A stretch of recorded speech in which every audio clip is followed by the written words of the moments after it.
तमें जिते भी चिकेन मटन खाओ ना कहीं किंतु माछ मुंड और चिंगुड़ी पड़ी के देसी स्टाइल गोटे डालमा खाइबार मजा ही किसी अलग। तो आमे भी आज से भाया गोटे रेसिपी प्रिपेयर करूँ। तो से फास्ट माछ और चिंगुड़ी आनिक भल भाव धोईदेलु आउ कि परिबा को लुण हल्दी देकी सिझाई छाड़देलु आउ अल्प किछि रसुण और अदा को बढ़िया भाव गोटे छेचा मसला पेस्ट बनईदेलु। तापरे माछ और चिंगुड़ी को बढ़िया से कड्डा की फ्राए करदेलु। तापरे किछि हर डाली को बतुरे की आगुरी रखिदेलु और से पकईदेलु।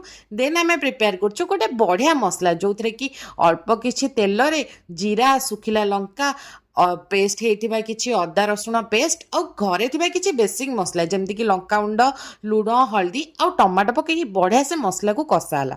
तापर से आमर पड़गला चिंगुड़ी आ माछ मुंड को बढ़िया से कषाला आमे से जो मसलाटा को प्रिपेयर करूँ सेटा को आमर सीझा होता परिबा आ डाली पकई किछि समय फुटिया छाड़देलु आ लास्टली धनिया पत्र और होममेड जीरा लंका गुंड पकई बढ़िया से आमर गोटे मस्त माछ मुंड और चिंगुड़ी पकई डालमाटे प्रिपेयर कर देलु।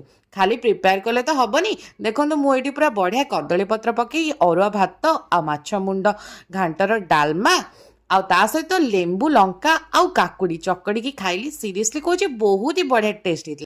आपण मैंने भी थरे ट्राई करूँ आउ एमती देसी रेसिपी देखिए मते फॉलो करूँ।